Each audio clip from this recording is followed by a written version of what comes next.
Mister Mehra propose பண்ணாரு, நானும் okay சொல்லிட்டேன்.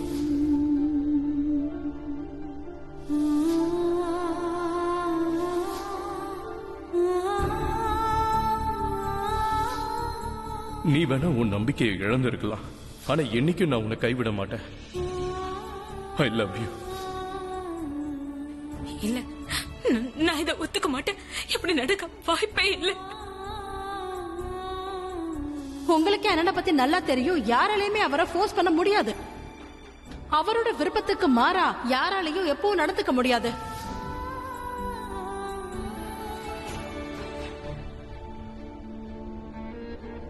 இங்க பாரு பிரியா, பல்லவிக்கு ஹார்ட் அட்டாக்கா, அதனால இப்ப என்னால உன்னை மீட் பண்ண முடியாது. அவ சிட்டி ஹாஸ்பிட்டல்ல இருக்கா, இப்ப நான் அங்கதான் போயிட்டு இருக்கேன். அதே இடத்துல 1 hour கழிச்சு நான் உன்னை மீட் பண்றேன். ஆல்ரைட்? Okay, thanks. சரி, அப்ப நான் ஹாஸ்பிட்டல்லே அவரை போய் பாக்குறேன்.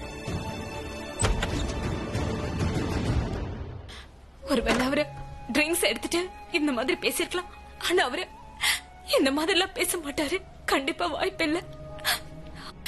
என்ன நானே சமாதானப்படுத்திக்கிறதுக்காக இப்படி எல்லாம் நினைச்சுக்கிறேன். ஆனா இப்ப என்ன பண்றது? ஒருவேளை இதை சொல்லதான் போன் பண்ணிருப்பாரா? போய் பாக்குறேன். என்னாலும் சரி, நேரடியா அவர்கிட்ட கேட்க வேண்டியதுதான். இவ்வளவு அவசரமா எங்க கிளம்பிட்ட? அவரை பார்க்க போறேன். தன்னோட புருஷனை பார்க்க இவ போறா. இவங்க 2 பேரையும் சேர்த்து வச்சுட்டு 2 பேரும் சந்தோஷமா இருக்கணும். அப்படியே பொண்ணையும் அம்மாவையும் சேர்த்து வைப்பா. நான் சொல்றத நீங்க ஏன் புரிஞ்சுக்கவே மாட்டேங்கிறீங்க? அபி மீராவை கல்யாணம் பண்ணிக்கிட்டு சந்தோஷமாவே இருக்க மாட்டான்.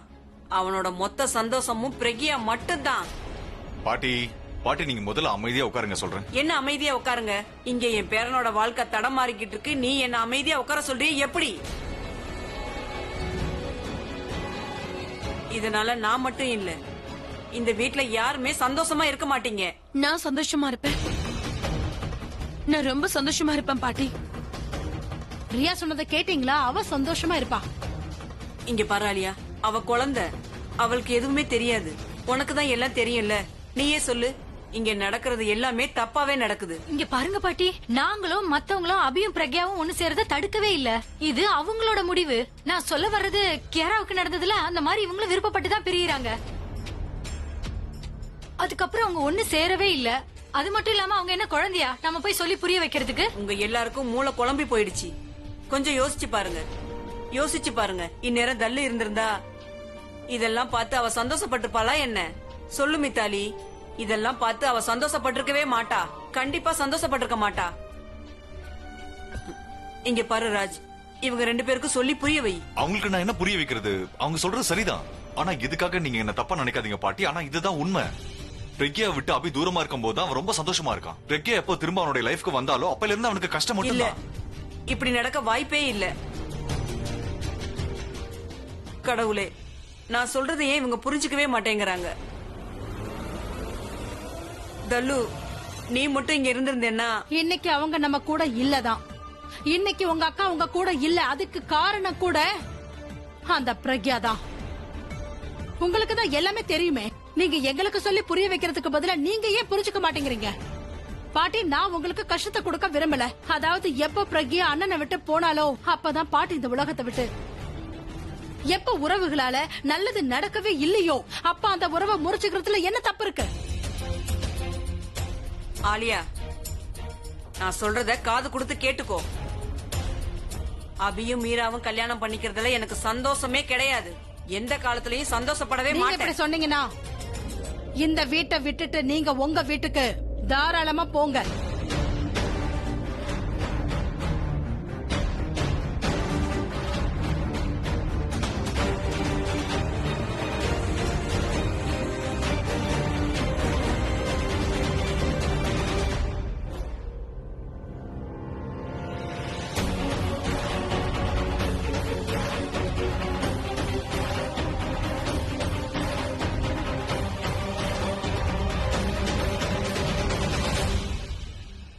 ஆமா ரன்வீர், ரியா எனக்கு கூட பிறந்த தங்கச்சி. நேத்துதான் ஒரு நல்ல உறவு ஏற்பட்டுச்சு. அது ஏற்பட்ட வேகத்திலே உடைஞ்சிருச்சு.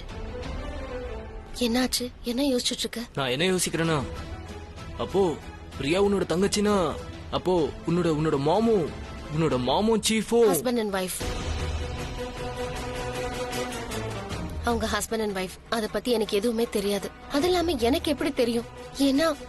ஏன்னா மெஹரா சார், அதாவது அப்பா அம்மா வந்து மீட் பண்ணவே இல்ல. அதுவும் இல்லாம அவர் அம்மாவை அனுராதான்னு நினைச்சிட்டு இருந்தாரு. அனுராதா யாருன்னா சரிதா ஆண்டியோட பொண்ணு பேரு. பிரக்யா தான் அனுராதான்னும் நான் தான் அவரோட பொண்ணுன்றதும் அவருக்கு தெரியாது. நீ என்ன யோசிக்கிற? நான் வந்து என்ன யோசிச்சுட்டு இருக்கேன்னா, பல்லவி ஆண்டி என்ன நினைச்சு அப்செட்டா இருக்காங்கல்ல, அவங்க என்கிட்ட இல்ல பேசினது இல்ல இல்ல அப்படிலாம் ஒண்ணும் இல்ல. அப்படிதான் ரன்பீர். ஏன்னா அவங்க என்கிட்ட ஏதோ சொல்ல வந்தாங்க, அதுக்குள்ள டாக்டர் அந்த வந்துட்டாரு. மாதிரி எல்லாம் ஒண்ணுமே இல்ல. நீ உன்னோட கற்பனையை வளர்த்துக்காத. அதெல்லாம் ஓவர் திங்கிங். நான் உன்கிட்ட உண்மையை சொல்லணும்னு தான் ஆசைப்படுறேன். ஆனா எனக்கு அந்த தைரியமே இல்ல பிராச்சி. அதாவது நான் உனக்கு கொடுத்த வாக்கை என்னால முழுசா நிறைவேற்ற முடியாது. உன் கூட 7 ஜென்மத்துக்கு ஒன்னா வாழணும்னு ஆசைப்பட்டேன். ஆனா இனிமே என்னால உன்னை பார்க்க கூட முடியாது. I am sorry.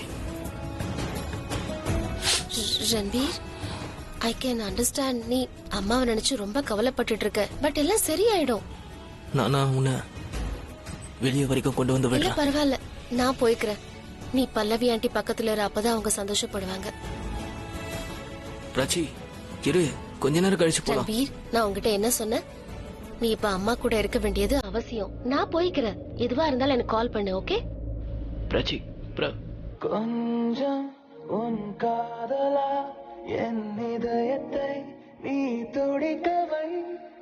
கொஞ்சம் உன் வார்த்தையா என் காதலை நீ மிதக்கச் செய். என்னோடு நின்று கொள்ளடி, விலகி செல்ல வேண்டுமோ? என்னோடு சேர்ந்து செல்லடி, பிரிந்து போக வேண்டுமோ? ஓ ஓ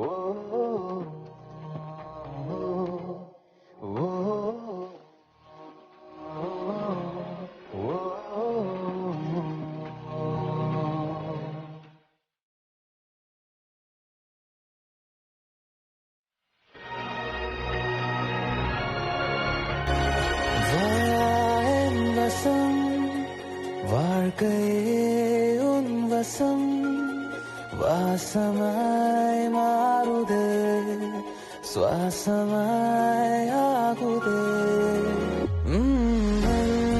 உயிரிலே இன்று நீ துடிக்கிறாய். உலகமே காணுமே, பறவையானோமே. கொஞ்சம் உன் கண்ணன்களில் முத்த துளிகளை மெல்ல தேடி.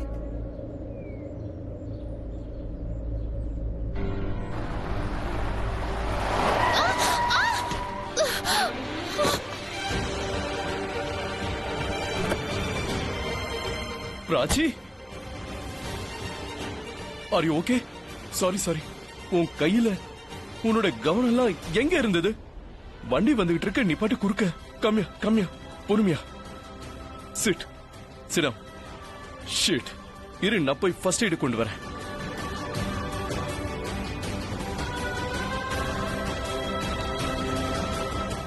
நீ இருக்கிறிய கவனமா இருக்க மாட்டியா? ரோடு கிராஸ் பண்ணும்போது லெஃப்ட் சைடு பார்க்க மாட்டியா? நீ பாட்டு கீழே பார்த்து நடந்துகிட்டு இருக்க. இல்ல இது வேண்டாம், இது ரொம்ப எரியும். ஆமா எரியும், ஆனா அதுக்கப்புறமா சரியாயிடும். Believe me, okay?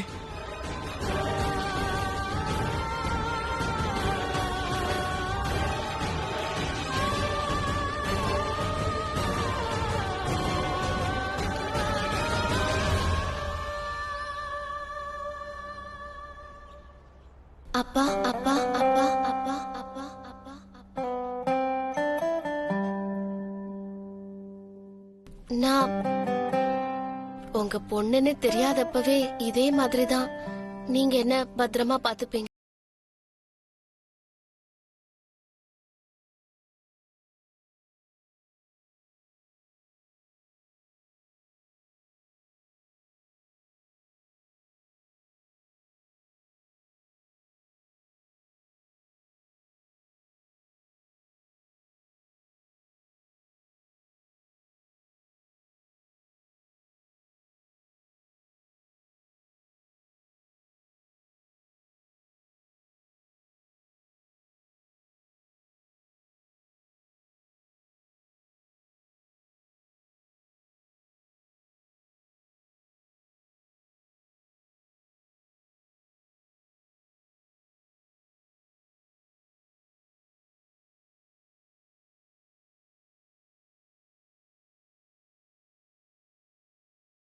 அவ பண்ண தப்புக்கான தண்டனைய நீங்க நான் அம்மா அனுபவிக்க வேண்டியதா இருக்கு. நான் இத பத்தி வேற யாருக்கிட்டயும் சொல்ல முடியாது, உங்ககிட்ட தான் சொல்ல முடியும். பரவாயில்ல, விடு அவள. அது எப்படி விட முடியும்பா? அவ அம்மாவை எப்படி எல்லாம் தப்பு தப்பா பேசினா தெரியுமா? என்னையும் அம்மாவையும் வெளியில தள்ளி கதவு சாத்தினா. அவ சார்பா நான் மன்னிப்பு கேட்டுக்கிறேன், சரியா? அவ அந்த மாதிரிதான். அவ கொஞ்சம் ஸ்டூபிட், கொஞ்சம் பிடிவாதக்காரி. ஆனா மனசளவுல கெட்டவே இல்ல. அது என்ன மனசளவுல கெட்டவே இல்லைங்கிறீங்க? அப்படின்னா அவ மனசளவுல கெட்டவே இல்லைன்னா என்ன வேணாலும் செய்வாளா? யார்கிட்ட எப்படி வேணாலும் நடந்துப்பாளா? உறவுகளுக்கு எந்த வேல்யூ இல்லையா? யார எப்படி வேணாலும் திட்டுவாளா? அதோட நாங்க எல்லாத்தையும் பொறுத்துக்கணுமா? அவ நல்லவங்கிறதுனால இது இப்படிப்பா நியாயமாகும்? அவ நல்லவளா இருந்தா இப்படி எல்லாம் நடந்துக்க மாட்டா. அவ ரொம்ப கெட்டவ. போதும். ஐம் சாரி, பட் நான் உண்மையை தான் சொல்றேன். நேத்து என்ன நடந்துச்சுன்னு உங்களுக்கு தெரியாதா? எனக்கு எல்லாம் தெரியும், ஆனா உனக்கு முழுசா தெரியாதுன்னு நினைக்கிறேன். இல்ல, எனக்கு எல்லாம் தெரியும். அதனாலதான் நான் உங்களுக்கு சொல்றேன். அவ வர வர ரொம்ப கெட்டவளா மாறிட்டு இருக்கா. போதும் பிராச்சி. நேத்து ரியா அம்மா கிட்ட என்ன சொன்ன தெரியுமா? அவ அம்மாவா ஏத்துக்க மாட்டாளாம், அவங்கள அம்மான்னு கூப்பிட மாட்டாளாம். நீங்களே சொல்லுங்க, ஒருவேளை நான் உங்ககிட்ட நீங்க என்ன பொண்ணுன்னு சொல்லாதீங்க, நான் உங்களை அப்பான்னு கூப்பிட மாட்டேன்னு சொன்னா எப்படி இருக்கும்? Prachi, just relax please. நாங்க எந்த தப்பும் செய்யாமே அவ என்னையும் அம்மாவையும் அப்படி திட்டினா. இங்க ஏதாவது தப்பு நடந்திருக்குன்னா அதுக்கு காரணம் ரியா தான். நீ கொஞ்சம் விஷயத்தை புரிஞ்சுக்கோயே. நான் எப்படி புரிஞ்சுக்கிறது? அம்மா ரோட்ல விழுந்து ரியான்னு அழுதுகிட்டு இருந்தாங்க. அம்மாவோட அந்த நிலைமைக்கு காரணம் ரியா தான். நேத்து அவ பண்ண காரியத்துக்கு நான் எந்த காலத்திலயும் அவளை மன்னிக்கவே மாட்டேன். நீ ஒரு வேலை பண்ணு ப்ளீஸ். நீ வீட்டுக்கு போ. பிரக்யாவை பத்தி கவலைப்படாத, நான் எல்லாத்தையும் சால்வ் பண்ணிடுறேன். நான் இருக்கேன்ல, நான் பாத்துக்கிறேன். உங்களால எதுவும் பண்ண முடியாது. நீ போய் உங்க அம்மா கிட்ட என்ன பத்தி கேட்டு தெரிஞ்சுக்க. என் டிக்ஷனரியில முடியாதுங்கிற வார்த்தையே கிடையாது. ஒருவேளை நான் ஏதாவது விஷயத்த முழுசா முடிக்காம விட்டு வச்சிருந்தேன்னா அதை முடிக்காம விட மாட்டேன். அது எதுவா இருந்தாலும் சரி. நான் பல்லவியை போய் பார்த்துட்டு வரேன். அவ ரொம்பவே உடம்பு முடியாம இருக்கா. I'm sorry.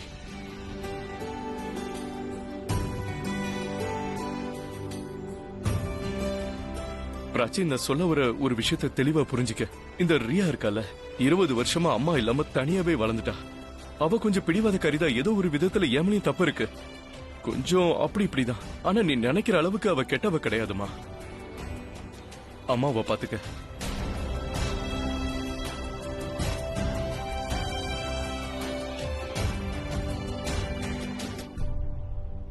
அண்ணே, மீராவா கல்யாணம் பண்ணிக்க போறாரு. இந்த வீட்டோட மருமகனா பிரக்யா தான், பிரக்யா மட்டும்தான். 20 வருஷத்துக்கு முன்னாடியே அண்ணனுக்கும் பிரக்யாவுக்கும் இருந்த உறவு முடிஞ்சு போச்சு. நீ போறதா இருந்தா ப்ளீஸ் திரும்ப வந்துடாத. ஏன்னா இந்த வீட்டுல உனக்குன்னு யாரும் கிடையாது. நானும் என் பொண்ணும் எந்த காலத்திலயும் இந்த ஊருக்கும் இந்த வீட்டுக்கும் வரமாட்டோம். நான் வீட்டை விட்டு வரும்போது அவர் என்ன போகிறதுக்கு விட்டாருதான். ஆனா என்னோட நம்பிக்கையை நான் இழக்க மாட்டேன். 20 வருஷமா அவரை பிரிஞ்சு கஷ்டப்பட்டது உண்மைதான். ஆனா என்னோட வாழ்க்கையை நான் இன்னொருத்தருக்கு விட்டு கொடுக்கவே மாட்டேன். இதுக்கு முன்னாடி நடந்ததெல்லாம் விதின்னு விட்டுறலாம். ஆனா இந்த முடிவை எப்படி நீங்க தனியா எடுப்பீங்க?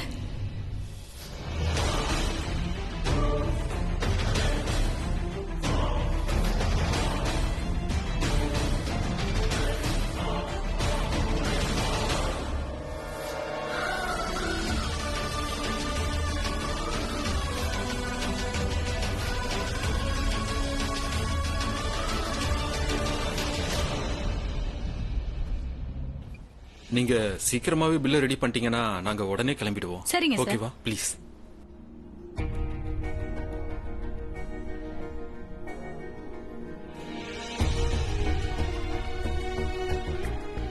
ஏய்,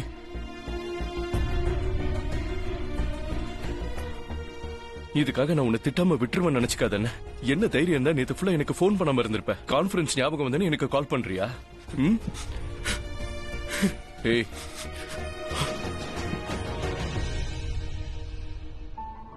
எல்லாம் சரியாயிடுச்சுல, வீட்டுக்கு கூட்டிட்டு போயிடலாம்ல?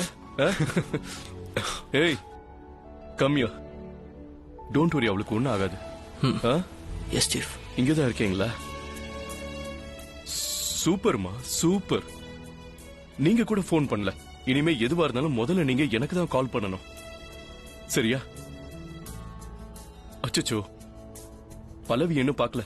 நான் போய் இன்னும் அவளை பாக்கலன்னு வை, அவ என்ன கண்ணாமண்ணான்னு திட்டுவா. நான் போய் பாத்துட்டு வரேன். வாங்க chief. Can I come in? ஹபி, ஹாய்.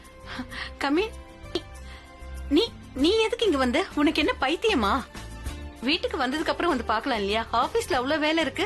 எல்லா வேலையும் விட்டுட்டு என்ன எதுக்காக இங்க பார்க்க வந்த? நீ இந்த அளவுக்கு எமோஷனல் ஆவன்னு நான் எதிர்பார்க்கவே இல்ல. இப்பதான் 3 பேரை சமாளிச்சுட்டு வந்திருக்கேன். விக்ரம், ரன்வீர் அப்புறம் அம்மா 3 பேரும் எமோஷனல் ஆயிட்டாங்க. இப்ப உள்ள வந்து உன்னைய ஹேண்டில் பண்ணணும்னு நான் எதிர்பார்க்கவே இல்ல. என்னால முடியாது. இப்ப வந்துட்டதுனால கண்டிப்பா அதை நிறைவேற்றி தானே ஆகணும். கண்டிப்பா அது என்னவோ உண்மைதான். நானும் உன்னை பார்க்க வரல, வேற யாரையும் பார்க்க வந்தேன். அதை பார்த்தாலே தெரியுது. பெரும் கையை வீசிட்டு வந்திருக்கியா? கண்டிப்பா என்ன பார்க்க வரதா இருந்தா பிளவர், சாக்லேட், பழம் ஏதாவது வாங்கிட்டு வந்திருப்பியே. அது என்னமோ உண்மைதான். ஆனா ஆக்சுவலா நான் பார்க்க வந்தது ஒண்ணும் இல்ல. அப்ப நீ யார பார்க்க வந்த? இவனதான், ரன்வீரதான். இவனுக்கு லெக்சர் கொடுக்க வந்த. அவ என்ன வேணாலும் பண்ணட்டும், ஆனா உனக்கு டென்ஷன் கொடுக்க கூடாது.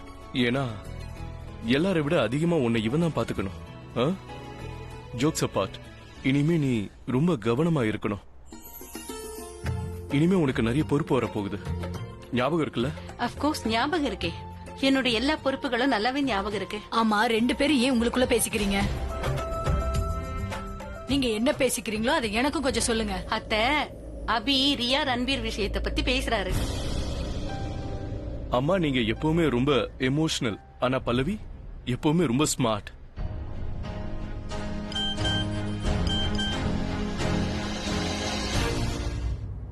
Oh shit. என்னாச்சு? நான் இப்ப உடனே போய் பிரக்யாவை பார்க்கணும். ஏதாவது முக்கியமான விஷயமா? ஆமா. எதுவும் டென்ஷனான விஷயம் இல்லல்ல? நான் உனக்கு என் பொண்டாட்டி பத்தி நிறைய வாட்டி சொல்லியிருக்கேன். அவ என் வீட்டுக்கு நிறைய தடவை வந்திருக்கா. ஆனா எதுவும் மிஸ் அண்டர்ஸ்டாண்டிங் ஆனதுனால அவ யாரையும் சந்திக்க முடியாம போயிடுச்சு. அண்ட் நானும் அந்த மிஸ் அண்டர்ஸ்டாண்டிங்க சரியா கிளியர் பண்ணவே இல்லை. இன்னைக்கு அதை கிளியர் பண்ண போறேன். அம்மா, உங்களுக்கு ஒரு விஷயம் தெரியுமா? பிராச்சி யார் தெரியுமா?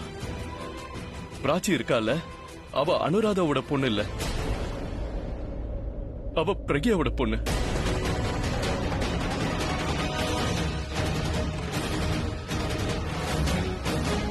பிரக்யா என்னோட வைஃப். ரியாவோட அம்மாவும் அவதான். அவ்வளவுதான் பார்க்க போறேன். இது ரொம்பவே அர்ஜென்ட், அப்புறம் இம்பார்ட்டன்ட்டும் கூட. Take care of yourself. நான் உன்னை வீட்டுல வந்து பாக்குறேன். சாரி கைஸ், நான் போயாகணும். Bye chief.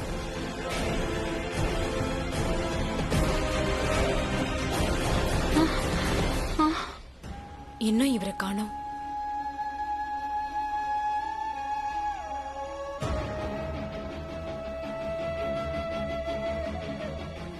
இது வரைக்கும் நான் தப்பான நம்பருக்கே ட்ரை பண்ணிட்டு இருந்திருக்கேன். அவர் வாய்ஸ் மெசேஜ் அனுப்பியிருந்த நம்பருக்கு இப்ப நான் ட்ரை பண்ணி பாக்குறேன்.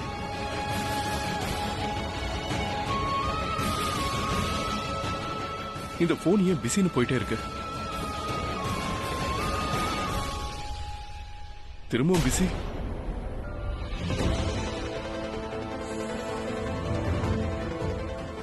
Excuse me. Yes ma'am. தண்ணி கிடைக்குமா? Sure ma'am. எக்ஸ்கியூஸ் மீ, மேம்க்கு குடிக்க தண்ணி கொண்டு வந்து கொடுங்க. Thank you. You welcome.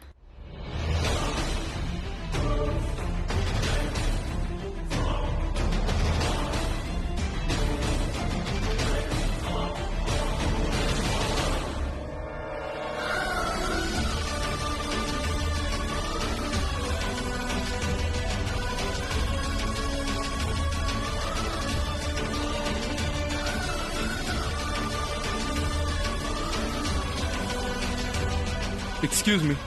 S Pragya.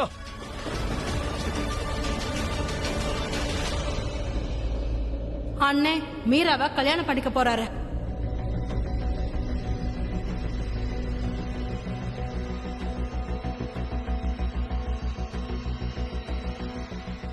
ஏய், நீ கிளம்பிட்டியா?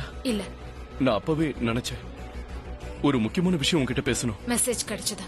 நான் மீரா கிட்ட என்ன கல்யாணம் பண்ணிக்க இன்விடேஷன் கொடுக்க வந்தீங்களா? என்ன? நீங்க என்னைக்கும் மாறவே மாட்டீங்க. நான் உன்கிட்ட பேச வந்திருக்க, நீ பாட்டுக்கு என்ன முதல்ல பேசிட்டு ஒருத்தவங்களை இருக்க? கல்யாணம் பண்ணிக்க நினைச்சீங்க, இப்ப மீராவை கல்யாணம் பண்ணிக்க நினைக்கிறீங்க. என்ன பண்ணணுமோ பண்ணுங்க. இவ்வளவு அப்பாவியா முகத்தை வச்சுக்காதீங்க. இப்ப வரைக்கும் நீங்க ஏன் மேலதான் உயிரையே வச்சிருக்கீங்கன்னு உங்ககிட்ட பேச நான் விரும்பல. பிரக்யா, ஒரு நிமிஷம், நான் சொல்ல வரது கேளு. நீதான் என்ன கஷ்டப்படுத்திக்கிட்டு இருக்க.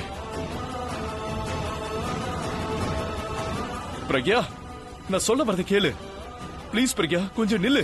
எதுக்கு நிக்கணும்? நீங்க எனக்காக நின்னீங்களா? 20 வருஷத்துக்கு முன்னாடி எங்க விட்டீங்களோ அங்கேதான் நான் நின்னுட்டு நான் இருக்கேன். எதுவும் தப்பா பேசல. நான் சொல்ல வரத தயவு செஞ்சு கொஞ்சம் நீங்க சொல்ற புரிஞ்சுக்க. எதையும் பிரியா நான் கேட்க தயாரா இல்ல. பிரியா நில்லு. நீ பிரியா என்ன நில்லு. விடுங்க. நீ நிக்க மாட்டேங்கிற. நான் உன்கிட்ட கொஞ்சம் பேசணும். Come in. என்னாச்சு? நான் போறதே நீங்க எது நடக்கணும்னு ஆசைப்படுறீங்களோ அது நடக்கிறதுக்காக தான். நீ என்ன சொல்ல வர? என்ன நடக்கணுங்கிற? முதல்ல என்ன எதுக்காக வர சொன்னீங்களோ அத சொல்லுங்க என்கிட்ட. உங்க டிசிஷனை சொல்ல வந்தீங்களா இல்ல மீரா கூட இருக்கிற லவ் ஸ்டோரி சொல்ல வந்தீங்களா? நான் எதையும் கேட்க தயாரா இல்ல. நான் சொல்ற விஷயத்தை நீ முழுசா கேட்காத வரைக்கும் நான் உன்னை இங்கிருந்து விட போறதில்ல. கையை விடுங்க. சொல்ல வந்ததை சொல்லுங்க. சொல்ல வந்ததை சொல்லுங்கண்ணா.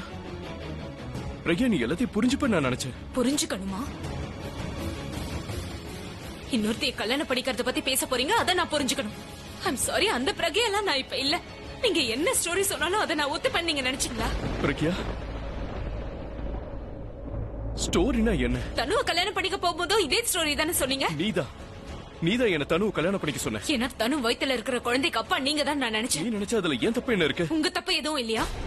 நீங்க என்ன கல்யாணம் பண்ணதுக்கு அப்புறமும் உங்களால தனுவை விட்டு பிரிஞ்சு இருக்க முடியல. அதனால நீங்க தப்பு பண்ணிருப்பீங்க. தனு அம்மா ஆவறதுக்கு காரணமா நீங்க தான் இருந்திருப்பீங்க நான் நினைச்சேன். அதுல என்ன தப்பு இருக்கு? ஆனா அவகிட்ட நான் அந்த அளவுக்கு க்ளோஸா பழகுனதே இல்ல. அத கட்டாதீங்க. அப்புறம் எல்லா விஷயத்தையும் நான் சொல்ல வேண்டியது. தாராளமா பேசு. நான் லைஃப்ல க்ளோஸா பழகி இருக்கேன்னா அது உன் கூட மட்டும்தான். தயவு செஞ்சு இந்த மாதிரி இமோஷனலா பேசாதீங்க. அதனால எந்த பிரயோஜனமும் இல்ல. நான் உங்களை கல்யாணம் படிக்கணும்னு நினைச்சதே நீங்க என்ன கல்யாணம் பண்ணிக்க ஆசைப்படுறீங்கன்றதுக்காக தான். ஆனா கல்யாணம் ஆன நைட்டே நீங்க தனு கூட தான் நான் இருந்தீங்க. பிரசன்ட் பத்தி பேசுறேன், நீ பாஸ்ட பத்தி பேசுற. அப்ப எனக்கு முழுசா உன்னை பத்தி தெரியாது. என்ன பத்தி முழுசா தெரியாத போது தனு கிட்ட போனீங்க. இப்ப முழுசா தெரிஞ்ச பிறகு மீரா கிட்ட இங்க பாரு, போறீங்க. மீரா இருக்காளே அவ தனு மாதிரி கிடையாது. She sweet, she is nice. தயவு செஞ்சு தனுவோட அவளை கம்பேர் பண்ணி பேசாத. ரியாவை நல்லபடியா பாத்துக்கிறா, எனக்கு மரியாதை கொடுக்கறா. என் பணத்துக்காக அப்படி நடக்கல. அவ கேரக்டர் அப்படி இல்ல. தயவு செஞ்சு அந்த மாதிரி பேசாத.